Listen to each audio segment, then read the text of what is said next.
अब यहाँ पे 10 लाख का मैंने एज्यूम किया है, आपका कैपिटल फॉर एग्जांपल 5 लाख है, उसका 10% होगा 50,000। आपका 10 लाख कैपिटल है, उसका 10% कितना होगा 1,000। ठीक है। और हाँ ये भी नहीं कि अभी तो सर कैपिटल इतना है तो 10% में तो कुछ रिटर्न बनेगा ही नहीं, तो फॉलो द प्रोसेस। अभी उस पे मत आओ कि कल से ही हमें करोड़पति बनना है, प्रॉफिट होगा धीरे धीरे, प्रोसेस को थोड़ा फॉलो करके देखो।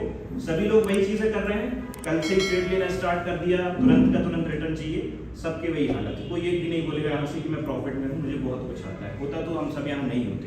ठीक, तो जो ऑलरेडी 90% ट्रेडर्स कर रहे हैं उससे थोड़ा भी हट के चलना पड़ेगा अगर अलग निकलना है तो, नहीं तो सबकी कहानी वही है कि सब एक ही साइड जा रहे हैं। दैट इज व्हाई थोड़ा 6-8 महीने एक डेडिकेटेड बना लो टाइम कि यार इस पर्टिकुलर टाइम तक मैं रूल्स फॉलो करूंगा। उसके बाद अगर आपको नहीं मिलते हैं results, that is a different thing, but अभी तक थोड़ा फेलियर मिला है या फिर ब्रेक इवन, ठीक है, तो थोड़ा टाइम निकालो कि यार जो भी मैं सीख रहा हूँ यहाँ पे या किसी और से भी आप सीख रहे हो उसको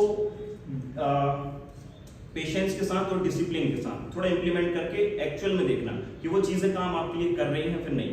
एक हफ्ते में मन नहीं बनाना कि यार एक हफ्ता हो गया, ये स्ट्रेटजी इंप्लीमेंट की थी, कुछ रिटर्न नहीं है, एक हफ्ते में कुछ डिसाइड नहीं होता। यहाँ पे 3-3, 4-4 साल कॉलेज में लग जाते हैं, फिर भी गारंटी नहीं रहती कि कुछ काम धंधा मिले। काम धंधा तो छोड़ो, समझ में नहीं आता पढ़ा क्या था कॉलेज में, आखिरी महीने में ही सब बुक खरीदते हैं पढ़ने के लिए, राइट। तो आपका 10% कितना होगा, आप मैक्सिमम एक स्टॉक में कैपिटल डालोगे। Now 10% is equivalent to 1 lakh of 10 lakh rupees, ये मैंने ले लिया। अब यहाँ पे मेरा एंट्री प्राइस क्या है 2651, 2651 है मेरा यहाँ पे एंट्री प्राइस, ठीक है। ये वो भी डिपेंड करेगा जो भी आप स्टॉक लोगे। तो आपको क्या करना है 10% डिवाइडेड बाय एंट्री प्राइस, 10% आपका कैपिटल है, ठीक है, 10% कैपिटल। अब जो भी आपका डिपेंड करता है, जिसका जो भी 10% कैपिटल है उसको आप किससे डिवाइड करोगे, एंट्री प्राइस से, जो स्टॉक का एंट्री प्राइस रहेगा।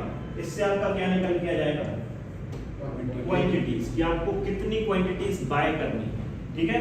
मन से नहीं करना है कि मेरे लिए तो धोनी का फैन हूं तो 7 नंबर बहुत लकी है तो मैं 7 लूंगा या 786 लूंगा, नहीं, आपको यहाँ पे कुछ सिस्टम बेस्ड तरीके से चलना पड़ेगा, ठीक है। वो मन वाली बात यहाँ पे नहीं आई।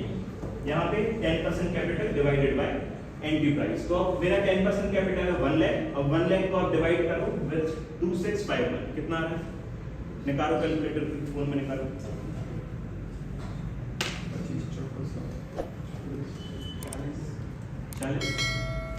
40 के 38 के आसपास है।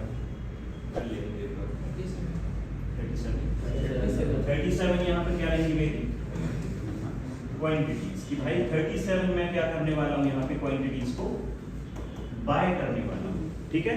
ये किस पे, ये कैसे निकल के आया 37 वगैरह, आपको 10% कैपिटल जो भी आपका है उससे आपको डिवाइड करना है। अब मैंने 1 लाख इसलिए लिया है because I am assuming the 10 lakh capital. अगर मेरा यहाँ पे 5 लाख कैपिटल होता तो मैं 50,000 को फिर एंट्री प्राइस 2651 से डिवाइड करता, तो ये क्वांटिटीज आधी हो जाती, लगभग 18-19 के आसपास, ठीक है। तो अभी मेरी कितनी क्वांटिटीज आई हैं 37। अब नेक्स्ट स्टेप मेरा ये रहेगा कि मेरा लॉस कितना हो सकता है और प्रॉफिट कितना हो सकता है, ये कैलकुलेट करना। अभी मुझे एंट्री नहीं करनी है, अभी एंट्री तो दूर की बात है, एंट्री करने के पहले आपको क्वांटिटीज, कितना लॉस हो सकता है, कितना प्रॉफिट हो सकता है, ये निकालना है। बाद में नहीं कि एंट्री हो गई फिर बाद में पता चला कि यहाँ तो नहीं है, डूबने वाली है, उसके लिए नहीं बैठना कि एंट्री कर ली अब मैं लॉस और प्रॉफिट कैलकुलेट करूंगा। सबसे अच्छी बात क्या है, हम डेली या वीकली टाइम फ्रेम पे ज्यादा ट्रेड करने वाले हैं। आपके पास आराम से टाइम है, अगर आज डेली टाइम फ्रेम पे स्टॉक ने ब्रेकआउट दिया, आपके पास कल का टाइम है, आज रात का पूरा टाइम है, शाम से लेकर कल मार्केट खुलने तक, आप उसके बीच में आराम से पूरा टाइम तो एनालिसिस करो, कैलकुलेशन करो और कल एंट्री बना लो। ऐसा नहीं